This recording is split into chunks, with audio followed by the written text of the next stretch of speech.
sallallahu aleyhi ya Fatıma, sallallahu aleyhi ya Fatıma.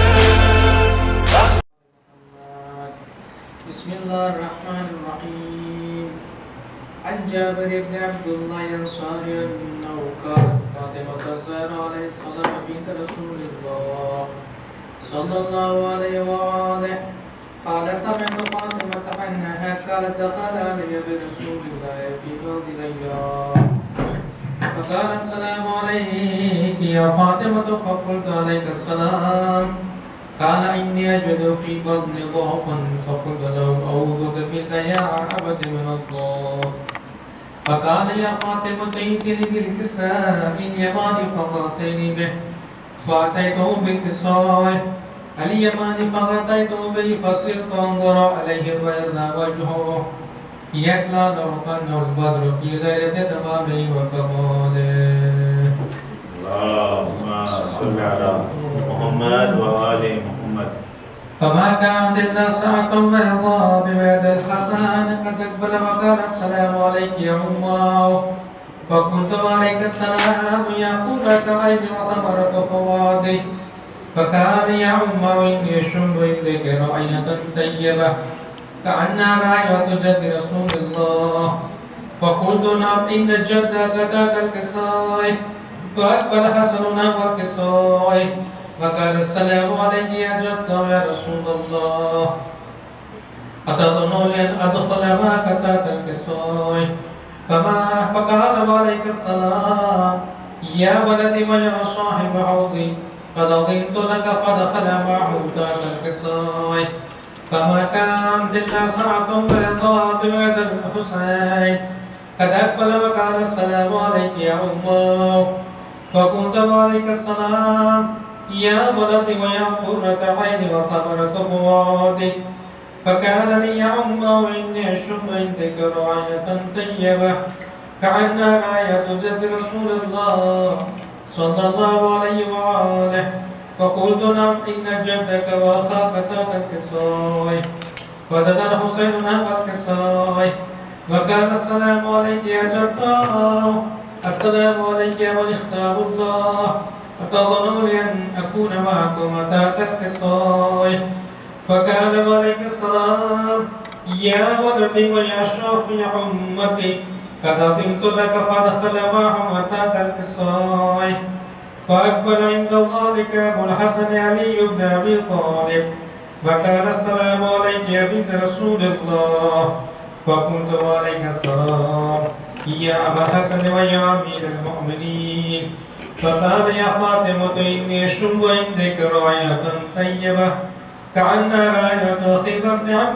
رسول الله فقلت نعم أهوى ما بلغت ذاك الكساء فأقبل علي نحو الكساء وقال السلام عليك يا رسول الله أتظنون أن أكون معكم تحت الكساء قال له وعليك السلام يا أخي ويا وصي وخليفتي وصاحب لوائي قد أذنت لك فدخل علي تحت الكساء ثم أتيتنا والكساء وقلت السلام عليك يا أبتاه يا رسول الله أتظنون أن أكون معكم تحت الكساء قال وعليك السلام يا بنتي ويا بضعتي قد أذنت لك فدخلت تحت الكساء فلما اكتملنا جميعا تحت الكساء أخذ برسول الله بطرف الكساء وأومى بيده اليمنى إلى السماء وقال اللهم إن هؤلاء أهل بيتي وخاصتي وحامتي لحمهم لحمي ودمهم دمي يؤلمني ما يؤلمهم ويحزنني ما يحزنهم أنا حرب لمن حاربهم وسلم لمن صالحهم وعدو لمن عاداهم ومحب لمن أحبهم إنهم مني وأنا منهم فاجعل صلواتك وبركاتك ورحمتك وغفرانك ورضوانك علي وعليهم وأضحك عنهم الرزق وطهرهم تطهيرا. اللهم صل على محمد وعلى محمد. وقال الله عز وجل يا ملائكتي ويا سكان السماوات إنما خلقت السماء مبنية ولا أرضا مدية ولا قمرا منيرا ولا شمسا مضية ولا فلكا يدور ولا بحر يجري ولا فلك يسري إلا في محبة هؤلاء الخمسة الذين امتد القصاي. فقال العميد جبريل يا رب ومن ذات القصاي؟ فقال عز وجل أهل بيت النبوة وبعد الرسالة فاطمة وأبوها وبعلها وبنوها. اللهم صل على محمد وآل محمد. فقال جبريل يا رب أتظنني أن أهبط إلى الأرض ليكن معهم سادسة؟ فقال الله نعم قد ظننت لك فهبط الأمين جبريل. فكان السلام عليك يا رسول الله. العلي العالى يقرئك السلام ويخصك بالتحية والإكرام ويقول لك بعزتي وجلالي إني ما خلقت السماء مبنية ولا أرضا مدية ولا قمرا منيرا ولا شمسا مضية ولا فلكا يدور ولا بحر يجري ولا فلكا يسري إلا لأجلكم ومحبتكم وقد أذن لي أن أدخل معكم فهل تأذن لي يا رسول الله؟ فقال رسول الله وعليك السلام يا أمين وحي الله إنه نعم قد أذنت لك. فدخل جبريل وعلى ذات القصاي فقال اليمين إن الله قد أوحى عليكم يقول إنما يريد الله ليذهب عنكم الرجس أهل البيت ويطهركم تطهيرا. اللهم صل على محمد وآل محمد. فقال علي لأبي يا رسول الله أخبرني ما لجلوسنا هذا تحت القصاي من الفضل عند الله. فقال النبي والذي باعني بالحق نبيا واصطفاني بالرسالة نجيا ما ذكر خبرنا هذا في محفل من محافل أهل الأرض وفي جبل من شيعتنا ومحبينا إلا ونزلت عليهم الرحمة وحفت بهم الملائكة واستغفرت لهم لا يتفرقون. فقال علي إذا والله خذنا وفاض شيعتنا ورب الكعبة. فقال النبي ثانيا يا علي والذي بعثني بالحق نبيا واصطفاني برسالة نجية ما ذكر خبرنا هذا في محفل من محافل أهل الأرض وفي جبل من شيعتنا ومحبينا وفيهم معهم إلا وفرج الله عما ولا مغموم إلا وكشف الله غما ولا طالب حاجة إلا قضى الله حاجته. فقال علي رضي الله خذنا وصيدنا وكذلك شيعتنا وأرجو الصيد في الدنيا والآخرة ورب الكعبة. اللهم صل على محمد وعلى آل محمد. اللهم صل على محمد وآل محمد.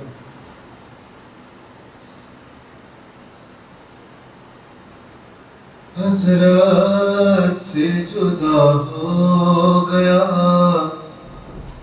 عباس سا بھائی. حضرت سے جدا ہو گیا عباس سا بھائی. پردیس میں لوٹی گئی پردیس میں لوٹی گئی حیدر کی کمائی. حضرت سے جدا ہو گیا عباس سا بھائی. شہ نے یہ کہا لا شہ ساقائے حرم پہ بابا کی طرح تم بھی جدا ہو گئے ہم سے. دو بار یتیمی میری بہنوں پہ آئی، حضرت سے جدا ہو گیا عباس سا بھائی، مظلوم سے مقتل میں چلا بھی نہیں جاتا، جب خاک پہ گرتے ہیں اٹھا بھی نہیں جاتا، غازی کی شہادت نے کمر ایسی جھکائی، حضرت سے جدا ہو گیا عباس سا بھائی، حضرت سے جدا ہو گیا عباس سا بھائی۔ بچی نے کہا شاہ سے فرض اپنا نبھاؤں، نزدیک اگر ہے کوئی بستی تو میں جاؤں، امّوں کا کفن لائے گی امّوں کی فدائی، حضرت سے جدا ہو گیا عباس سا بھائی، عباس کے بچوں سے میں شرمندہ رہوں گا، مقتل سے اٹھا لایا ہوں ہر ایک کا لاشا، افسوس کہ عباس کی میت نہ اٹھائی، حضرت سے جدا ہو گیا عباس سا بھائی،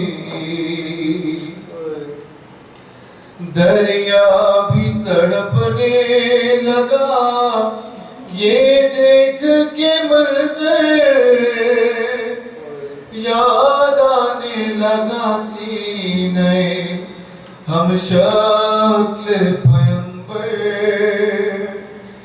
جب مشک کٹے ہاتھ سے مولا نے چھڑائی، حضرت سے جدا ہو گیا عباس سا بھائی، امّوں کی جدائی پہ بہت روئے ہیں بابا، سمجھاتی ہے رو رو کے یہ بچوں کو سکینہ، اب دینا نہیں کوئی بھی پانی کی دہائی، حضرت سے جدا ہو گیا عباس سا بھائی، صدیوں سے ہے طاری یہ فضا رنج و علم کی، یہ چاند جو جھل ہوا نظروں سے حرم کی، پھر ثانی زہرا نے کہاں عید منائی، حضرت سے جدا ہو گیا عباس سا بھائی، حضرت سے جدا ہو گیا عباس سا بھائی، پر محمد و آل محمد صلوات اللہم صلی علی محمد و آل محمد۔ بسم اللہ الرحمن الرحیم،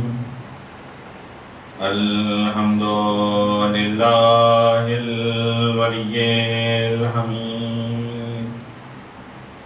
الحكيم المجيد الفعال لما يريد خالق الخلق ومدبر الأمر ومنزل القتل رب السماء والأرض والدنيا والآخرة وارث العالمين وخير الفاتحين ثم الصلاة والسلام على سيد الأنبياء والمرسلين خاتم النبيين سيدنا ونبينا ومولانا بالقاسم محمد اللهم صل على محمد وآله الطيبين الطاهرين المعصومين المظلومين ولعنة الله على أعدائهم أجمعين أما بعد فقد قال سبحانه وتعالى في القرآن المبين والفرقان الحكيم بسم الله الرحمن الرحيم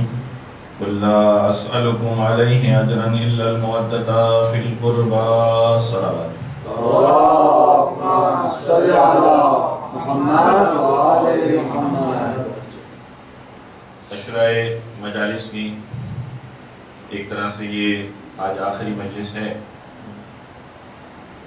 اور سوئم امام حسین کے اعتبار سے اس مجلس کو زیارت کے عنوان سے یا سوئم کے عنوان سے اس مجلس کو منعقد کیا جاتا ہے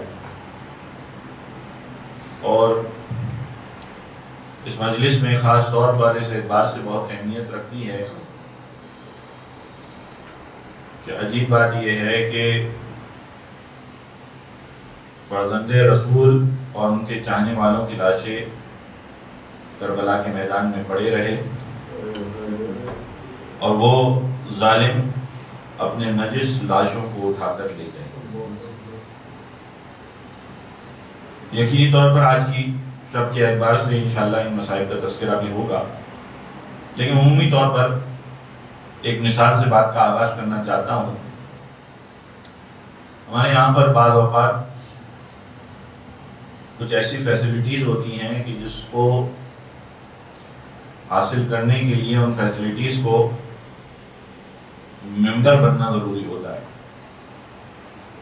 کوئی مثلاً گارڈن ہے، کوئی باغ ہے جہاں پر مختلف قسم کی چیزیں موجود ہیں اور وہاں آنے والوں کے لیے ضروری ہے کہ وہ ان کے پاس ممبرشپ کارڈ ہو۔ جب تک وہ ممبرشپ کارڈ ان کے پاس نہیں ہوتا ہے انہیں اس گارڈن میں یا باغ میں داخل ہونے کی اجازت نہیں ہوتی۔ اچھا، کبھی ایسا ہو کہ خود جو اس باغ کا مالک ہے وہ دروازے پر موجود ہو اور آپ کی بہت اچھی دوستی ہو، سلام دعا ہو، آپ کی محبت کا اظہار آپ اس سے کر چکے ہوں، وہ آپ کی محبت کو جانتا ہو، پہچانتا ہو، وہ دروازے پر کھڑا ہوا ہے، آپ کے پاس ممبرشپ کارڈ نہیں ہے، آپ اس سے ملاقات کے لیے گئے، اپنی محبت کا اظہار کیا، سلام دعا کی، اس نے کہا کہ آئیے تشریف لائیے، کہا میرے پاس ممبرشپ کارڈ نہیں ہے، کہا وہ ممبرشپ کارڈ تو سب کے لیے ہونا چاہیے لیکن وہ رولز کے حساب سے ہے، ہم نے ایک سلسلہ رکھا ہے، لیکن آپ سے تو ہماری ایک واقفیت ہے، آپ سے ایک محبت ہے، آپ محبت کے اعتبار سے ملنے آئے، آئیے آپ تشریف لائیے، آئیں آپ ساتھ چلے ہمارے ساتھ۔ اب اگرچہ کہ وہاں پر کھڑے ہوئے چوکیدار، کھڑے ہوئے جو گیٹ کیپرز ہیں، ان کو حکم یہی ہے کہ جب تک وہ ممبرشپ کارڈ ہو نہ ہو تب تک جانے کی اجازت نہیں ہے، لیکن جب آپ اس واقف کار کے ساتھ جا رہے ہیں جو خود مالک ہے تو کسی کی مجال نہیں ہے کہ آگے بڑھ کر پوچھے اور سوال کرے کہ بھائی تمہارے پاس تو ممبرشپ کارڈ نہیں ہے، تمہیں جانے کی اجازت نہیں۔ اگر یہ مثال بہت واضح ہو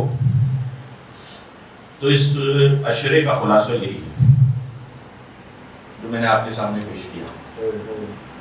باغ کہتے ہیں جنت، عربی زبان میں باغ کو کہا جاتا ہے جنت، اور پروردگار نے جو آخر میں جنت رکھی ہے اس میں یقینی طور پر ممبرشپ کارڈ کی ضرورت ہے۔ جب تک آپ کے پاس وہ ممبرشپ کارڈ نہیں ہے جب تک آپ جا نہیں سکتے، لیکن کیا کریں کہ ممبرشپ کارڈ کے ساتھ ساتھ کچھ ایسے بھی افراد وہاں پر موجود ہیں جو اس جنت کے مالک ہیں، کوئی سید المرسلین ہیں، کوئی سید الاوصیاء ہے، کوئی سیدہ شباب اہل جنہ ہے، کوئی سیدۃ النساء العالمین ہے، تو کسی کے پاس ہو سکتا ہے کہ ممبرشپ کارڈ نہ ہو، وہاں جانے کی صلاحیت نہ ہو، لیکن چونکہ آپ کی محبت تھی ایک ان کے ساتھ، آپ کی ایک شفقت تھی ان کے ساتھ، آپ ان کو یاد کیا کرتے تھے، آپ ان پہ رویا کرتے تھے، ان کے غم کو یاد کیا کرتے تھے. یقین جانیے ایک عام انسان ان چیزوں کو جب محسوس کرتا ہے، کیسے ممکن ہے کہ وہ جو دوسروں پر ہمیشہ احسان کرتے ہوں وہ انسان کی شفقت اور اس محبت کا خیال نہ کریں. تو حقیقت میں اگر دیکھا جائے اس پورے عشرے کا مقصد یہی ہے کہ انسان راہ نجات اگر چاہتا ہے اس کی اساس اور اس کی بنیاد اور اس کی ابتدا ہی یہاں سے ہوتی ہے کہ اس نے اہل بیت کو مانا یا نہیں مانا. اب اہل بیت کو مان لیا تو اس کے بعد آگے اس نے کون کون سی چیزوں پر عمل کیا، کس کس طرح سے اہل بیت کی محبت کا اظہار کیا.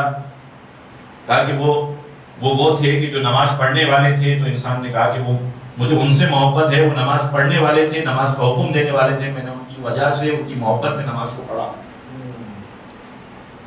وہ روزے بیان کرنے والے تھے، وہ روزے کا کہنے والے تھے، میں نے ان کی محبت میں روزوں کو رکھا. انہوں نے سکھایا نا، جس طرح سے انہوں نے سکھایا ہم نے کیا، ورنہ دوسرے مذاہب بھی موجود تھے، ان کے حساب سے بھی عبادتیں ہوتی ہیں، وہ لوگ ان کے حساب سے عبادتیں کرتے ہیں. ہماری محبت ان ہستیوں سے ہے، ہم نے ان ہستیوں سے محبت کی ہے، انہوں نے جیسا سکھایا ہم نے اس اعتبار سے کیا. اور جیسے جیسے محبت میں شدت آتی جاتی ہے ویسے ویسے کیفیت ایسی ہوتی جاتی ہے نا. جتنی محبت ہوتی ہے، میں جس کو پسند کرتا ہوں اسے تو یہ بہت پسند ہے، تو خود بخود انسان کی پسند میں اس پسند کا اضافہ ہو جاتا ہے. یہ انسان کی ایک وہ طاقت ہے محبت کی کہ جو انسان کو آہستہ آہستہ اپنی جانب کھینچا کرتی ہے، انسان کو اپنی طرف لے جایا کرتی ہے. جتنی محبت کی شدت ہوگی اتنا انسان کا عمل اس کے قریب ہوگا، اور جتنی قربت بڑھتی چلی جائے گی، جتنی محبت بڑھتی چلی جائے گی، اتنا انسان کے کردار میں وہ محبت نظر آئے گی. بس یہی اس دنیا میں زندگی گزارنے کا ایک سلیقہ اور طریقہ ہے جو اہل بیت علیہ السلام کی طرف سے دیا گیا.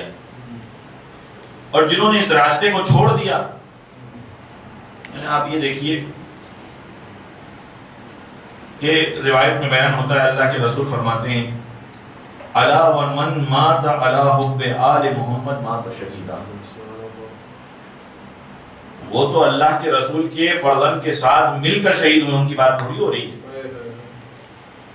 یعنی اللہ کے رسول کے فرزند کے ساتھ جنہوں نے شہید ہوئے ان کے بارے میں تو روایت یہ ہے کہ وہ تو اللہ کے رسول کے ساتھ جس طرح سے بدر میں جنگ کرنے والے تھے، 19 جو شہید ہونے والے تھے، ان سے بڑھ کر وہ اصحاب ہیں کہ جو اللہ کے رسول کے اس فرزند کے ساتھ اپنی جانوں کو قربان کر رہے ہیں. شہداء کربلا ان کا اسٹیٹس بتایا گیا کہ وہ بدر کے شہداء سے بڑھ کر ہیں.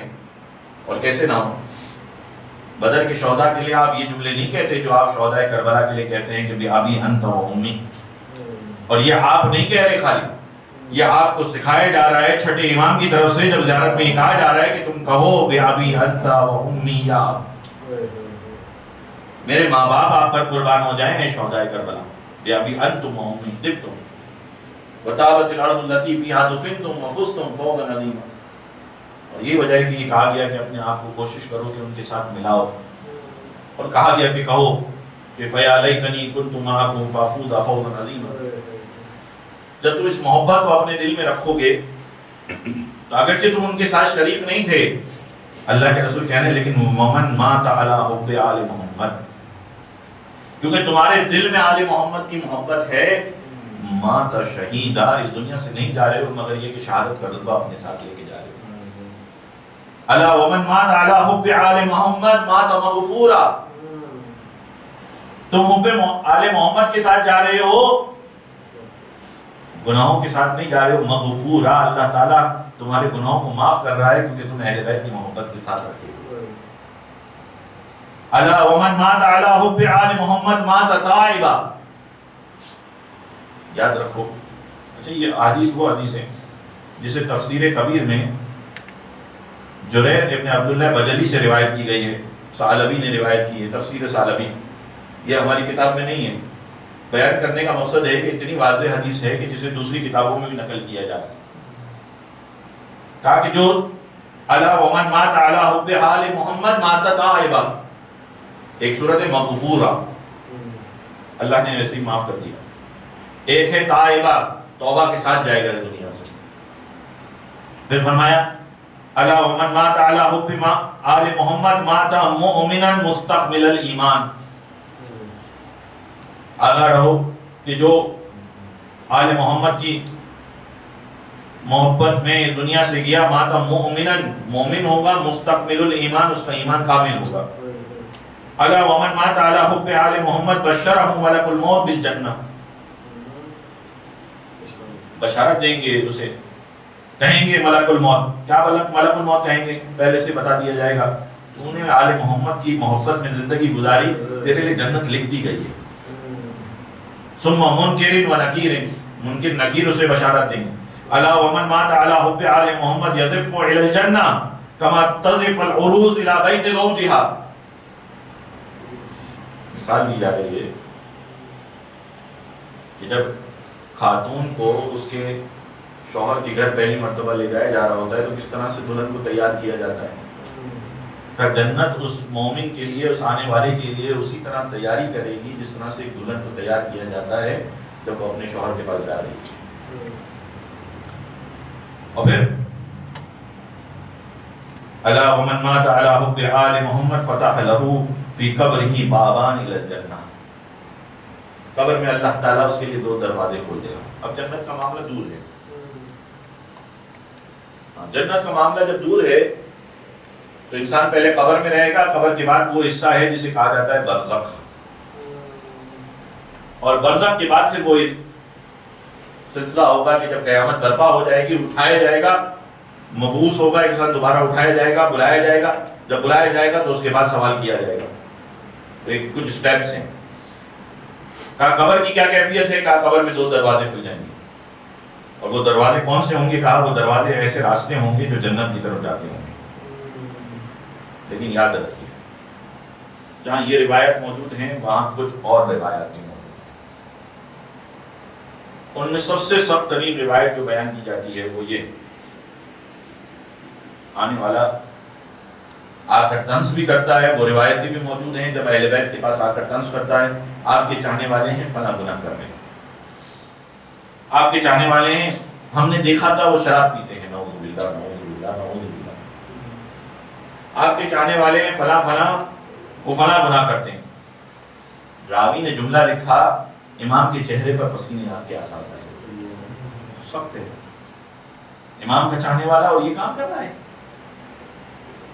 ہو سکتا ہے شاید چاہنے والوں کی لسٹ سے آؤٹ ہو جائے، ہو سکتا ہے، لیکن یقین جاری ہے امام کہہ رہے ہیں اچھا تو نے ہمارے چاہنے والے کے لیے تو یہ کہہ دیا نا، تو ہم پر طنز کر رہا ہے، قیامت کے دن کوئی اور موجود نہیں ہوگا، ہم موجود ہوں گے جو جس کا چاہیں گے ہاتھ تھام لیں گے، لیکن تمہارا کیا ہوگا کہ جو تم ہم سے بغض رکھتے ہو تمہارا کیا ہوگا؟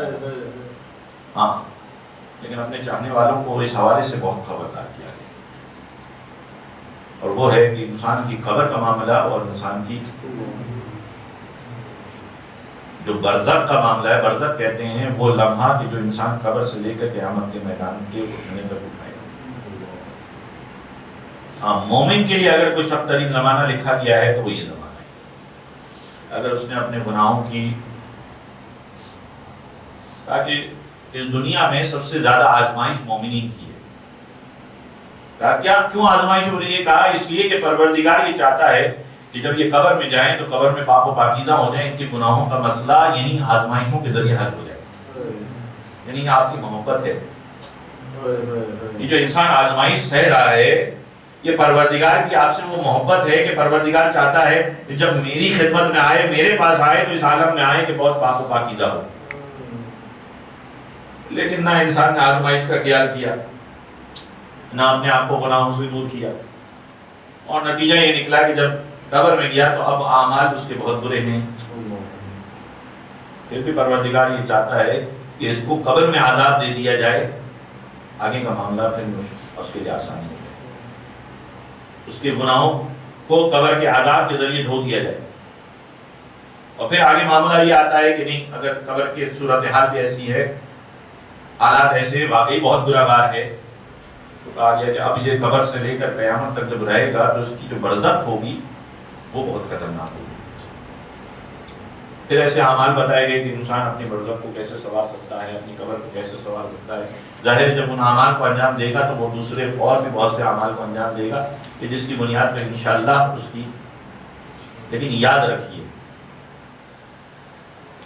یہ جو جملے ہیں، یہ جو شفاعت کا کانسیپٹ ہے جس کے لیے ہم کہتے ہیں کہ شفاعت کا کانسیپٹ، وہ شخص جس کے اعمال ہی درست ہیں، ہم کہے ان کی شفاعت ہوگی، باقاعدہ اللہ کے رسول کے جملے ہیں الشفاعت لأہل الکبائر، شفاعت کس کے لیے؟ ان افراد کے لیے کہ جو اہل گناہ کبیرہ کرنے والے، یعنی شفاعت کا مرحلہ تو اس وقت آئے گا اعمال جب ٹھیک نہیں ہیں، یعنی اعمال ٹھیک ہیں اور کہا جائے کہ اب شفاعت ہو رہی ہے تو وہ پہلے سے ہی افضل کا جنت کا۔ تو یہ جو شفاعت کی بات ہو رہی ہے، اور یاد رکھیے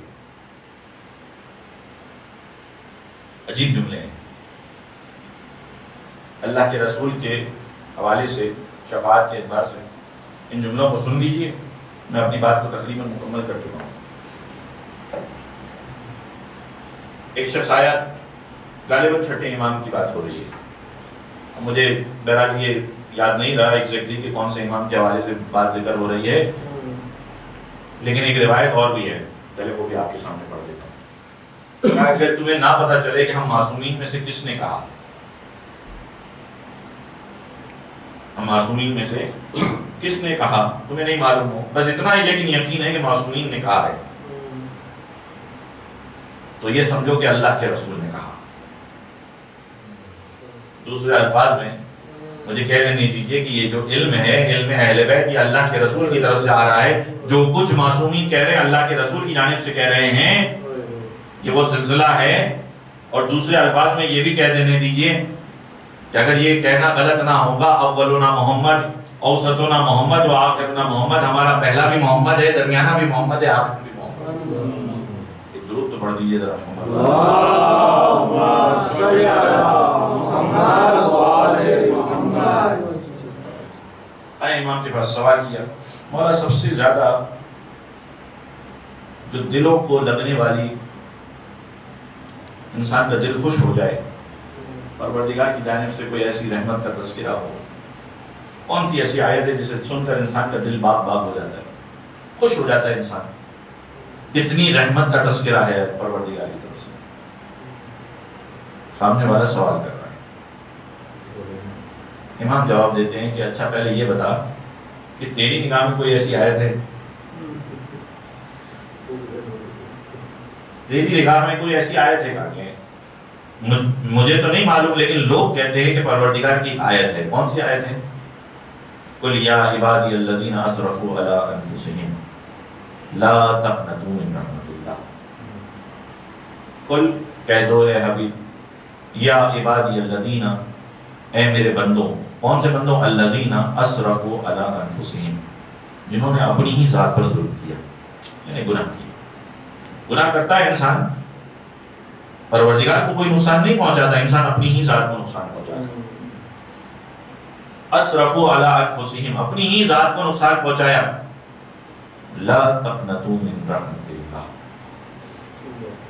اگر تو نے اپنی ہی ذات کو نقصان پہنچایا، تو نے گناہوں کو انجام دیا، لیکن تیرا پروردگار یہ کہتا ہے کہ لا تقنطوا من رحمت اللہ، اللہ کی رحمت سے مایوس نہ ہو۔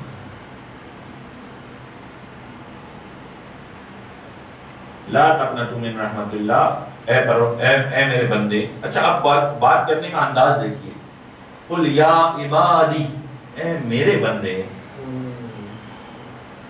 کیسی محبت کا اظہار ہے۔ اب ہمارے ماں باپ میں بھی ایسا ہوتا ہے، بعض ہوتا ہے بچہ غلط کام کرتا ہے، جیسے تیرا بیٹا، فوراً اپنے آپ کو دور کر دیتے ہیں انسان۔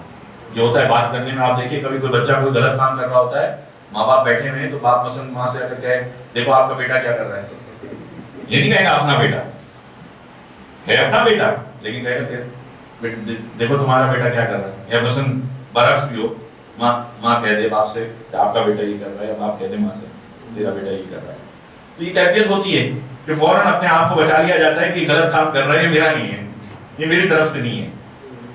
لیکن آپ دیکھیے کہ کتنی محبت کا اظہار ہے. بات ان سے ہو رہی ہے جنہوں نے اسراف کیا، اپنے گناہوں کو انجام دیا، لیکن پھر بھی پروردگار کہہ رہا ہے قل یا عبادی، اے میرے بندے، الذین اسرفوا علی انفسہم لا تقنطوا من رحمت اللہ ان اللہ یغفر الذنوب جميعا. تمہارا جو پروردگار ہے نا وہ اتنا رحیم ہے، اتنا محبت کرنے والا ہے، تم اس کے بندے ہو. پروردگار ان اللہ یغفر الذنوب جميعا، پروردگار تیرے سارے گناہوں کو معاف کر دے گا. کتنی عظیم آیت اور کتنی محبت والی آیت ہے. اور اس سے وہ آپ دیکھیے اس کی ایک جھلک ہمیں نظر آتی ہے ماں کے حوالے سے. بچہ جتنا ہی نافرمان ہو، جتنا ہی برا ہو، رشتے دار کہہ دیتے ہیں آئندہ ہمارے گھر پہ نہیں آنا، بھائی کہہ دیتا ہے ہم سے نہیں ملنا، محلے والے کہتے ہیں کہ تو تیرا بھائی ہے، یہاں تک کہ باپ کہہ دیتا ہے آئندہ گھر میں داخل نہ ہونا. ماں کی محبت ایسی ہوتی ہے کہ گھر پہ آنے نہیں بھی مل رہا نا تو کسی بھائی کے ذریعے کہے گی کہ جا میرے اس بچے کو ذرا حال تو پوچھ کیا، کھانا تو دیکھ رہا، پتہ نہیں اس نے کھانا کھایا ہے یا نہیں کھانا کھایا. ماں ناراض ہو گئی، کہا پوچھنا چھوڑ دیا، لیکن ایک مرتبہ آتا ہے، آ کر بس اپنے آپ کو ماں کی گود میں گراتا ہے، غلطی ہو گئی مجھ سے. کوئی دوسرا اس کی غلطی کو ایکسپٹ کرے یا نہ کرے، ماں فوراً کہتی ہے ہاں بیٹا تیری غلطی ہوگی، دیکھو فلاں نے خراب کر دیا ہوگا، فلاں نے خراب کر دیا. نہیں بیٹا خراب ہے، لیکن فوراً اس خرابی کا تذکرہ دوسرے کی طرف کرے گی، اپنے بچے کو فوراً کہے گی، بچائے گی اسے، کہے گی نہیں میرا بچہ تو یہ ٹھیک تھا، اچھا تھا. یہ جھلک نظر آتی ہے ماں کے اندر، وہ جو 70 ماہوں سے زیادہ محبت کرنے والا ہے. اپنے بندے کو ایسے ہی چھوڑ دیتا نہیں. یا عبادی الذین اسرفوا علی انفسہم لا تقنطوا من رحمت اللہ. پروردگار کی رحمت سے مایوس نہ ہو، پروردگار کی رحمت بہت وسیع ہے، بہت وسیع. میں نے آپ کے سامنے اس دن کی روایت پڑھی تھی. سوال کرنے والا سوال کرے گا اے پروردگار اتنا بتا میرے گناہ زیادہ ہیں تیری رحمت زیادہ ہے. پروردگار کہے گا رحمتی واسعہ، میری رحمت واسعہ. تو لا تقنطوا من رحمت اللہ ان اللہ یغفر الذنوب جميعا، سارے کے سارے گناہ معاف کر دے گا. بعض روایت پھر وہ الگ سے آیت ہے کہ شرک کے علاوہ، شرک کو قبول نہیں کیا گیا. یہ قبول نہیں ہے کہ کوئی پروردگار کے علاوہ انسان اس کا شریک قرار دے دے، لیکن اس کے علاوہ باقی گناہ پروردگار کی رحمت واسع ہے، جب چاہے معاف کر دے. لیکن وہ جو جملے ہیں نا پروردگار نے کہے ہیں کہ میں نے پروردگار نے اس بات کی قسم کھائی، اگر عدل کا معاملہ کرے گا تو عدل کا معاملہ ایسا ہے کہ واقعتاً اسے جہنم میں جانا چاہیے، اور پھر تو پتہ نہیں کتنے افراد جہنم میں. لیکن وہ انسان کو بھی دعا کرتا ہے پروردگار تو اپنے عدل سے کام نہ لینا، اپنے فضل سے کام لینا. پروردگار کا فضل بہت ہے. انسان دعا کرے کہ پروردگار میرے ساتھ جو معاملہ ہو، معاملہ وہ عدل کا معاملہ نہیں ہو، فضل کا معاملہ ہو. تو ویسے ہی احسان کرنے والا ہے، اپنا احسان کر اور عدل کے بجائے فضل کے ساتھ کام لے. اچھا یہ آیت پڑھی جا رہی ہے، سمجھ بھی آ رہی ہے بالکل. راوی کہتا ہے کہ لوگ کہتے ہیں کہ یہ ایسی آیت ہے کہ اس کے بعد انسان کا دل اپنے پروردگار کے اعتبار سے بہت زیادہ پر امید ہو جاتا ہے. انسان پر امید ہو جاتا ہے کہ انسان اگر پروردگار کی بارگاہ میں آ جائے نا، اپنے ہاتھوں کو جوڑ لے، پروردگار میں تیرا بندہ ہوں، غلطی ہو گئی، پروردگار اسے معاف کر دے گا. امام فرماتے ہیں کہ ہاں لوگوں کی نگاہوں میں یہ بات بالکل صحیح ہے کہ یہ آیت قرآن کی بہت زیادہ پر امید ہے، لیکن ہماری نگاہ میں اس سے بھی زیادہ پر امید آیت ہے. سنیں گے کون سی؟ راوی کہتا ہے کہ آپ بیان فرمائیے اس آیت کے بارے میں. امام فرماتے ہیں وَلَسَوْفَ يُعْطِيكَ رَبُّكَ فَتَرْضَىٰ. اے حبیب ہم تجھے اتنا دیں گے کہ تو راضی ہو جائے گا. راوی نے آیت سنی، اللہ کے رسول کے فرزند کو دیکھ رہا ہے اور سمجھ نہیں آ رہا یہ کیا بات ہے. بندے کیسے پر امید ہوں؟ خطاب کس سے ہو رہا ہے؟ وَلَسَوْفَ يُعْطِيكَ رَبُّكَ فَتَرْضَىٰ. کس سے کہا جا رہا ہے؟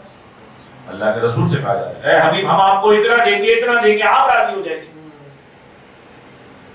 میرے لیے کیسے پر امید ہوئی؟ اب آپ ایک بات یاد رکھیں، انسان جب تک زندہ ہے اپنے اعمال کے اعتبار سے اپنی نیکیوں میں اضافہ کر سکتا ہے، اپنے پروردگار کی بارگاہ میں ہاتھوں کو جوڑ سکتا ہے، پروردگار سے اپنے گناہوں کی مغفرت طلب کر سکتا ہے۔ اس دنیا سے چلا گیا پھر کیا ہوا؟ معاملہ رک گیا۔ جو عبادتیں کی کرنی تھی کر لی، انسان کے پاس زندگی میں موقع ہے، اپنے پروردگار کی بارگاہ میں اپنے سر کو جھکائے، لیکن اس دنیا سے چلا گیا، قبر میں چلا گیا۔ ایک راستہ بھی کھلا ہے۔ کون سا راستہ کھلا ہے؟ اس کے رشتہ دار، اس کے گھر والے، اس کی اولاد نیکی کا کام کر رہے ہیں، اچھا کام کر رہے ہیں، پروردگار ان کی نیکی کو دیکھ کر کہہ رہا ہے یہ اس کی اولاد ہے، اسے بھی دو، اس نے اس کی تربیت کی تھی، اس نے اس کو پالا تھا۔ اولاد کی صحیح تربیت کر کے جائے گی۔ دوسری جانب کوئی ایسا کام کر کے کیا جو لوگوں کے لیے اتنا فائدہ مند ہوا، اس کے جانے کے بعد بھی لوگ اس سے فائدہ اٹھا رہے ہیں۔ کسی مدرسے کی بنیاد رکھ کے کیا، آگے مدرسہ چل رہا ہے۔ اس نے کسی کو کوئی علم سکھایا، اس نے سیکھا، اس نے آگے سکھایا، اس نے آگے سکھایا، اس نے آگے سکھایا۔ کوئی کار خیر ایسا انجام دے کے گیا جسے کہا جاتا ہے ثواب جاریہ، آگے چل رہا ہے مسلسل۔ پانی کی کوئی ایسا کنواں کھود کے گیا کہ جس کے بعد لوگ پانی استعمال کرتے ہیں، اس کے بعد دعا دیتے ہیں اسے۔ اب وہ اس دنیا سے چلا گیا لیکن اس کی اعمال میں اضافہ ہو گیا۔ اچھا، ایسا خالی اچھائیوں میں نہیں ہوتا، برائیوں میں بھی ہوتا ہے۔ یعنی میں نے کسی کو برائی سکھائی، اس نے 10 لوگوں کو اور برائی سکھائی۔ یہ ہمارے یہاں بہت ہوتا ہے، ایک کو سکھائی نا، میرا دوست ہے، چلو اس کو بڑا قریبی ہے، اس نے ایک کو سکھایا، اس نے 10 کو سکھائی۔ اب معاملہ یہ ہے کہ معاملہ الٹا جا رہا ہے، جیسے ان کے بارے میں ہے جو اللہ کے رسول کے کہ انہوں نے جو بنیاد رکھی، اگر دنیا میں کوئی بھی جرم ہوتا ہے ہر جرم کے اندر ان کو شریک کیا جاتا ہے، خالی وہ نہیں ہے، اور بھی بہت سارے۔ جس نے برائی کی بنیاد رکھی، برائی ایسا کام چھوڑ کے کیا، تو ایسا کلب بنا کے چلا گیا، آگے برائیاں ہو رہی ہیں مسلسل، اس کے نامہ اعمال میں برائی لکھی جا رہی ہے۔ یہاں پر تک معاملہ آپ کے لیے بالکل واضح ہے، انسان اس دنیا سے چلا گیا پھر بھی اس کے نامہ اعمال چل رہے ہیں، لیکن جہاں وہ سائرن بچ گیا، ان الساعۃ لقریب، انسان کہہ رہا ہے قیامت بہت دور ہے، قرآن مجید کہہ رہا ہے قیامت تو بہت قریب ہے۔ میں نے آپ سے کہا نا، اس کی مثال میں نے آپ سے کہی، دنیا میں خواب دیکھتا ہے کتنی بڑی، کتنا لمبا عرصہ لگ رہا ہوتا ہے، ہوتا کتنا سا ہے۔ انسان دنیا سے جائے گا، اس کے بعد قیامت اسے بہت قریب نظر آئے گی، آج اسے بہت دور لگ رہی ہے، لیکن کبھی جب آنا ہوگا، وقت آنا ہوگا، آ جائے گی۔ لیکن ہاں یہ ضرور لکھا ہے کہ قیامت آ جائے گی، لیکن قیامت آنے سے پہلے ایک آئے گا ضرور، جو ان سے، جو دنیا کو ظلم و جبر سے بھری بھی ہوگی، اس دنیا کو عدل و انصاف سے بھرے گا، پروردگار کی اس حکومت کو قائم کرے گا جو حکومت قائم ہونے والی ہے۔ اور اس سے پہلے جتنے قائم کرنے والے ہیں ان کو کہا گیا کہ دیکھو یاد رکھو، اگر ہمارا کوئی قائم ہے، اہل بیت کی جانب سے کوئی حکومت بنانے والا ہے، تو وہ ہوگا جو آخری زمانے میں آئے گا۔ یہاں تک کہ ایک شخص آیا امام کے پاس، امام سے آ کر سوال کیا، مولا یہ فلاں معاملہ پیش آ رہا ہے، اس میں اگر مل کر کوئی ایسا کام کیا جائے جس سے یہ ہو جائے وہ ہو جائے، انسان کی جان بھی چلی گئی تو شہادت۔ اور امام جواب دیتے ہیں کہ اگر میں ہوتا تو اپنے آپ کو بچا کر رکھتا اس قائم کے لیے جو آنے والا ہے۔ ترغیب دی گئی بات ہے، اپنے آپ کو بچاؤ اس قائم کے لیے، اپنی نیتوں میں یہ رکھو، انتظار میں رہو۔ تو بہرحال وہ لمحہ آ گیا کہ جب سائرن بچ گیا، قیامت آ گئی، کہا اب تو سب کے نامہ اعمال بند، جو نیکیاں تھیں وہ نیکیاں ختم ہو گئی، ثواب جاریہ تھے ختم ہو گئے، قیامت آ گئی، جو برائیاں تھیں جو لکھ دی گئی ختم ہو گئی۔ اب معاملہ کیا ہوگا؟ اب کوئی دروازہ نہیں، کوئی دروازہ نہیں جس سے نیکیوں میں اضافہ ہو جائے، برائیوں سے جان چھوٹ جائے۔ اب آپ اس آیت کے بعد واپس آ جائیے۔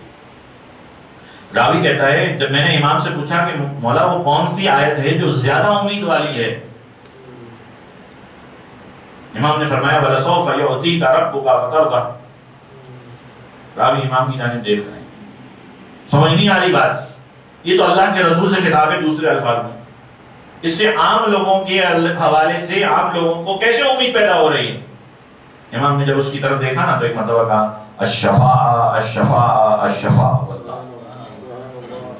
سارے دروازے بند ہو جائیں گے، کوئی دروازہ نہیں ہوگا، سارے نامہ اعمال بند ہو گئے، ایک دروازہ بھی کھلا ہے، کوئی اور دروازہ نہیں ہے، وہ اہل بیت علیہ السلام کی شفاعت کا دروازہ ہے، وہ اللہ کے رسول کی شفاعت کا دروازہ ہے، جس کے بارے میں اللہ کے رسول تو یہ کہا جا رہا ہے وَلَسَوْفَ يُعْطِيكَ رَبُّكَ فَتَرْضَىٰ، اے حبیب ہم آپ کو اتنا دیں گے اتنا دیں گے اتنا دیں گے کہ آپ راضی ہو جائیں گے، یعنی آپ کے لیے شفاعت کے ایسے دروازے کھول دیں گے، آپ جس سے کہیں گے کہ اسے شفاعت کے لیے لے جاؤ تو اسے شفاعت کے لیے لے جائے گا۔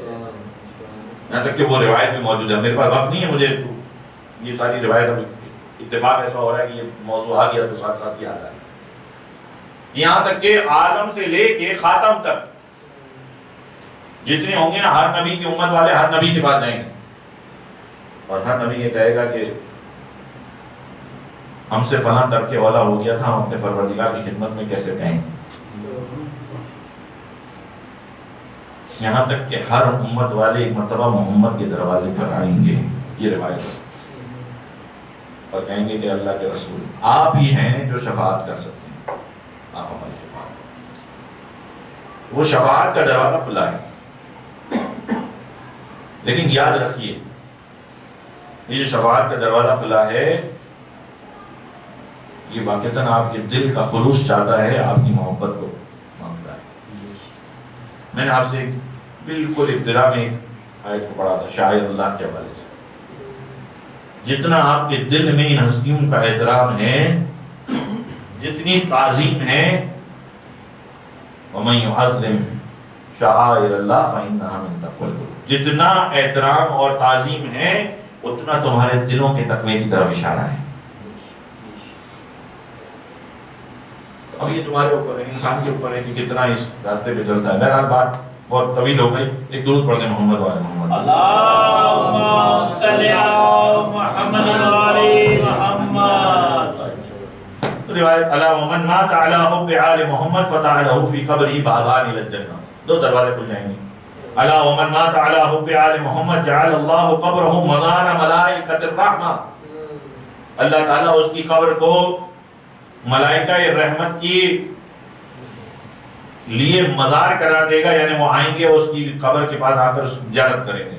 ومن مات علی حب آل محمد مات علی السنہ والجماعہ، الا ومن مات علی بغض آل محمد، جہاں حب آل محمد کا تذکرہ ہے، اب بغض آل محمد کے ساتھ چاہے اپنی ناک کو رگڑتا رہے پروردگار کی بارگاہ میں نے آپ سے کہا نا، راستہ جو توحید کا اپنائے گا اگر اس سے ہٹ کر اپنائے گا تو اپنی ناک کو رگڑتا رہے رگڑتا رہے رگڑتا رہے، اپنے قیام کو جاری رکھے، اپنے روزوں کو جاری رکھے، اپنے نمازوں کو جاری رکھے، لیکن اہل بیت کا راستہ اختیار نہیں کیا، آپ سائڈ پہ ہو جائے۔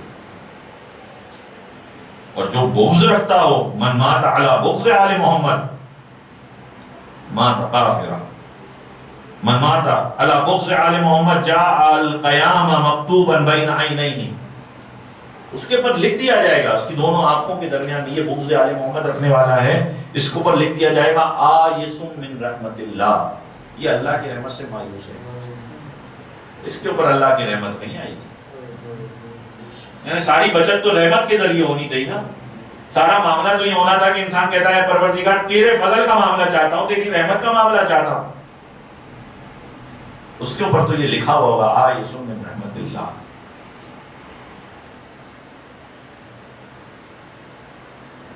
پھر فرمایا یا بنی عبد المطلب انی سألت اللہ لکم ثلاثا،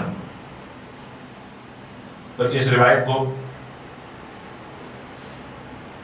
ذرا سا چھوڑ کر میں کچھ اور ایک دو روایت ہیں وہ پڑھنا چاہتا ہوں کہ وقت پھر تمام ہو جائے گا۔ ایک درود پڑھ دیں محمد وآل محمد۔ اللہم صلی علی محمد وآل محمد۔ نعرہ حیدری، روایت ہے اخرجت طبرانی فی الاوسط، طبرانی نے اپنی کتاب میں، یہ ہمارے لکھنے والے رائٹر نہیں ہیں. اچھا یہ میں کیوں اس لیے کہہ رہا ہوں کیونکہ جب اہل بیت کے حوالے سے بات کی جاتی ہے تو کہا جاتا ہے ہم بڑھا دیتے ہیں. طبرانی اپنی کتاب میں لکھ رہا ہے نقلہ سیوطی، سیوطی تفسیر سیوطی بہت مشہور ہے، ونبہانی فی اربعین وابن حجر فی سوائل، یہ سارے ہم سے ہٹ کر ذکر کرنے والے راوی ہیں. کہتے ہیں ان النبی قال، اللہ کے رسول نے فرمایا الزموا مودتنا اہل البیت، دیکھو ہمارے اہل بیت کی محبت کو اپنے ساتھ لازم قرار دو. فإنه من لقی اللہ، جو اللہ سے ملاقات کرے گا، وہ یودنا، اور وہ ہماری محبت کو اپنے دل میں رکھتا ہوگا. اب یاد رکھیے گا یود معاملہ الگ ہے، محبت الگ ہے. میں نے آپ کے سامنے ذکر کیا تھا، ایک چیز ہے محبت دل میں ہے، ایک ہے مودت انسان اس کا اظہار کرتا ہے. اب آپ سمجھ سکتے ہیں اظہار کتنا ضروری ہے. اور جب اظہار کرنا ہے یاد رکھیے، میں نے آپ کے سامنے تذکرہ کیا، جو دل میں رکھی جانے والی چیز ہے وہ عقیدہ ہے، وہ تو ضروری ہے ہی. وہ محبت جو انسان کے دل میں ہونی چاہیے وہ تو ضروری ہے ہی. تو پھر یہ فروع دین میں جو ذکر کیا جا رہا ہے تولا اور تبرہ، یہ کیا ہے؟ یہ اظہار ہے. یعنی دل کی محبت عقیدہ ہے، وہ اصول میں ہے. یہ جو اظہار کرنے کا حکم آ رہا ہے کہ تولا کرو تبرہ کرو، یہ کیا ہے؟ یہ اظہار ہے. اب یہ عمل ظاہر ایک شرائط مانگتا ہے، جہاں وہ شرائط پوری ہو وہاں تولا کا اظہار بھی کیا جائے، وہاں تبرہ کا اظہار بھی کیا جائے. جہاں شرائط پوری نہیں ہے وہاں تبرہ نہ کیا جائے. یہ جو تولا اور تبرہ ہے یہ اس اظہار سے تعلق رکھتا ہے، انسان کا فعل ہے. میری محبت ہے نا نظر آنی چاہیے اہل بیت کے ساتھ، لیکن دل میں ہونا یہ ضروری ہے. اگر یہ نہیں ہے تو ختم ہو گیا معاملہ. دخل الجنہ بشفاعتنا، یہ روایت آ رہی ہے. کیا فرمایا؟ فإنه من لقي الله وهو يودنا، جو اللہ سے ملاقات کرے گا، یعنی ملاقات جب کرنے کا لمحہ ہوگا اور اگر وہ ہمارا مودت کرنے والا ہوگا، یعنی اظہار بھی کرتا ہے، جہاں موقع ملتا ہے اظہار کرتا ہے اپنی محبت کا، اس کی عمل سے، اس کے طریقہ کار سے نظر آتا ہے ہاں یہ ہے اہل بیت کا چاہنے والا. تو یاد رکھیے گا اظہار کے اندر نماز اور روزہ یہ سب بھی ظاہر ہو جائے گا. محبت ہے نا آپ کو اہل بیت سے، اپنی محبت کا اظہار کریے. ان کو نماز پسند تھی، آپ بھی اپنی نماز کو پڑھیے. انہیں روزہ پسند تھا، آپ کو محبت ہے نا. ہاں خالی اگر باتوں باتوں کی ہے تو الگ بات ہے، قبول تو کریے کہ ہاں مجھے پڑھنی چاہیے نماز، مجھے روزہ رکھنا چاہیے. ہاں کوتاہی ہو جاتی ہے انسان سے، وہ ایک الگ بات ہے، وہ پھر پروردگار کی بارگاہ میں توبہ کرے. لیکن کم از کم اتنا تو قبول کریں ہاں اہل بیت کو یہ چیز پسند تھی، مجھے یہ کرنی چاہیے. تو جیسے جیسے اظہار ہوگا دخل الجنہ بشفاعتنا، وہ ہماری شفاعت سے جنت میں داخل ہوگا. والذی نفسی بیدہ، اور اس کے بعد اللہ کے رسول فرماتے ہیں وہ کہ جس کی قدرت، قبضہ قدرت میں میری جان ہے، میرے پروردگار، اس کی قسم لا ينفع عبدا، وہ بندہ اس کو کوئی فائدہ نہیں ہوگا، عملہ جو بھی اس نے عمل کیا اس کا کوئی فائدہ نہیں ہوگا، الا بمعرفت حقنا، جب تک وہ ہمارے حق کی معرفت کو نہیں رکھتا، جب تک وہ یہ نہیں سمجھتا کہ یہ ولایت رکھتے ہیں، یہ تصرف رکھتے ہیں، ان کا تم پر تمہاری جانوں سے زیادہ حق ہے. کیا مطلب؟ میں اس کی وضاحت کر تو بات مکمل کر رہا ہوں. یہ جو کہا جاتا ہے نا الست اولا بکم من انفسکم، کیا مطلب ہے اس کا؟ نبی تم پر اتنی زیادہ فوقیت رکھتے ہیں کہ وہ جب تمہیں بلائیں، تم پروردگار کی نماز میں بھی ہو نا، اگر اللہ کے رسول نے بلایا نماز چھوڑو، اللہ کے رسول کے پاس کیوں؟ اللہ کے رسول نے بلایا. وہ الگ لوگ ہیں جو کھاتے رہے اور اللہ کے رسول کو کہنا پڑا کہ وہ کھاتے ہی رہے، ان کی کھانا ہی ختم نہ.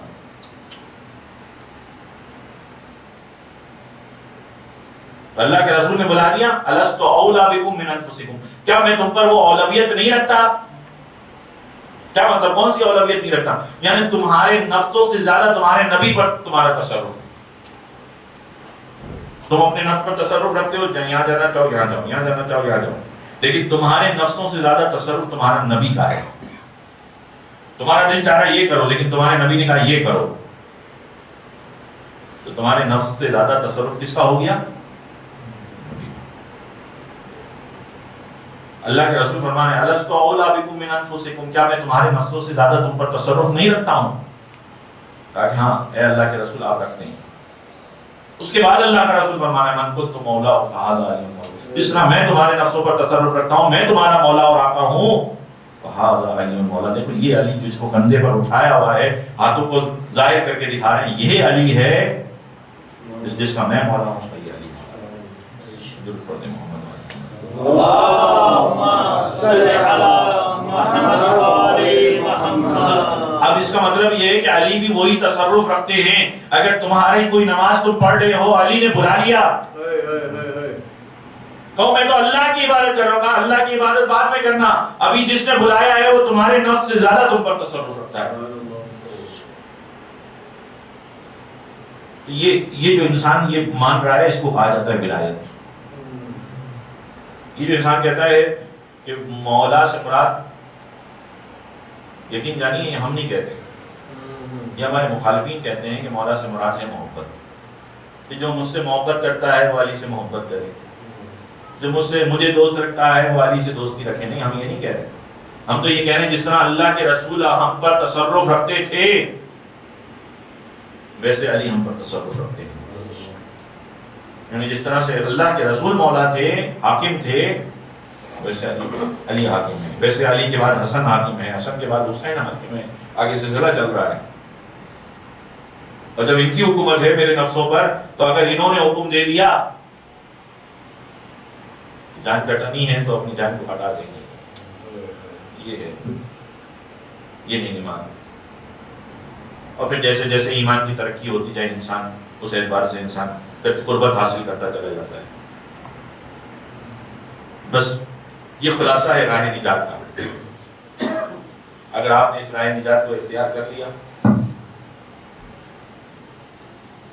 ہاں، محبت کا اظہار کرتے رہنا، مودت کا اظہار کرتے رہنا، اپنی مودت کو جگاتے رہنا، اس بات کی طرف مسلسل انسان متوجہ رہے کچھ بھی ہو جائے یہ محبت ختم نہیں ہونی چاہیے، یہ مودت ختم نہیں ہونی چاہیے، یہ اظہار ختم نہیں ہونا چاہیے.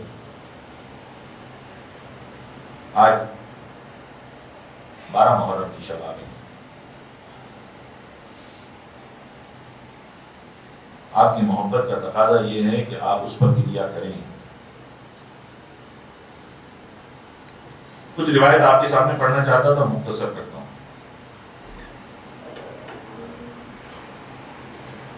ثم ان عمر بن سعد اقام بقیۃ یومہ والیوم الثانی الی زوال الشمس.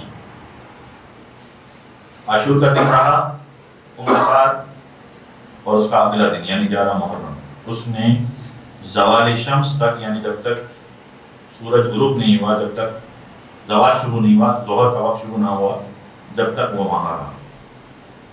اور جب وہاں رہا فجمع قتلاہ، اس نے اپنی فوج میں سے قتل ہونے والوں کو جمع کیا. فصلی علیہم ودفنہم، اپنی فوج والوں کو دفن کیا، اپنی فوج والوں کو بند کیا.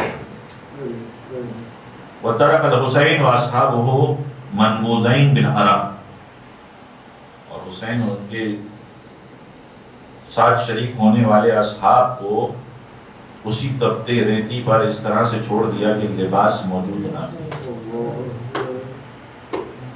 ثم امر حمید بن بقیر الحمری فاذن بالناس الرحیل الی الکوفہ، اس کے بعد کہا کہ کوفہ کی طرف چلنا ہے. قیل ان عدد نساء الحسین وعیالہ، اور پھر جب جانے کا سلسلہ شروع ہوا نا، اب اس روایت کو سنیے. ثم ان ابن سعد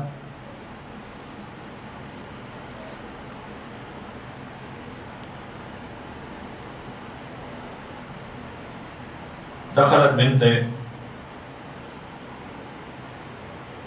درود پڑھ دیں محمد والے محمد. اللهم صل على محمد وآل محمد. ثم امر ابن سعد بان تحمل النساء على الاقطاب بلا ودا. اب جب جانے لگے کوفہ کی طرف تو ابن سعد نے حکم یہ دیا کہ عورتوں کو لے چلو اور عورتوں کو سوار کرو ایسے اونٹوں پر کہ جن پر محملیں نہ ہوں. فقدمت النیاء الى حرم رسول اللہ. سیدانی ایک جگہ پر موجود تھی. ایک مرتبہ ان کے سامنے ان سواریوں کو لایا گیا جن پر بغیر نہ محمل تھا نہ سواری تھی. فقیل لہن, اور ایک مرتبہ ان خواتین سے مخاطب ہو کے کہا تعالینا ورقبنا فقد امر ابن سعد بالوحی. ابن سعد نے یہ حکم دیا ہے کہ آؤ اور آ کر سوار ہو جاؤ, ہم تمہیں سوار کراتے ہیں. فلما سمعت زینب ذلک جعلت تنادی. جب اس طرح سے کہا گیا نا کہ آؤ آ کر ہم تمہیں سوار کراتے ہیں, آؤ تمہیں لے کر چلے, ایک مرتبہ جناب زینب نے آواز دی ابن سعد سود اللہ وجہک, اللہ تیرا چہرہ کالا کرے, اتامر ہؤلاء القوم بان یرکبونا, تم حکم دیتے ہو ان کو کہ یہ ہمیں سوار کرائیں گے. ونحن وداع رسول اللہ, ہم کوئی عام خواتین نہیں ہیں, ہم تو اللہ کے رسول کی بیٹیاں ہیں. کلہم یتباعدون عنا. زینب کہتی ہیں اے عمر سعد اپنی فوج والوں سے کہیں یہاں سے دور چلے جائیں. دعانا حتی یرکب بعضنا بعضا, ہمیں چھوڑ دیا جائے, ہم خود بعض کو بعض مل کر چڑھا دیں گے, انہیں سواری پر سوار کر دیں گے. دیکھیے بس جملے سن لیجیے. اب آسان نہیں ہے اتنا سواری پر سوار ہونا. وہ زینب, وہ ام کلثوم جو اللہ کے رسول کی پیدائش ہے نا, اللہ کے رسول کے زمانے میں پیدا ہوئی ہیں, یعنی 50 اور 60 سال سے اوپر کی عمر ہے. ایک ایک کر کے ہر بیوی کو زینب و ام کلثوم سوار کرا رہی ہیں. مجھے نہیں معلوم کیا کیفیت تھی زینب و ام کلثوم کی, بس تاریخ میں اتنا لکھا ہے ہر بیوی کو سوار کرا دیا, زینب تنہا رہ گئی. کوئی نہیں ہے جو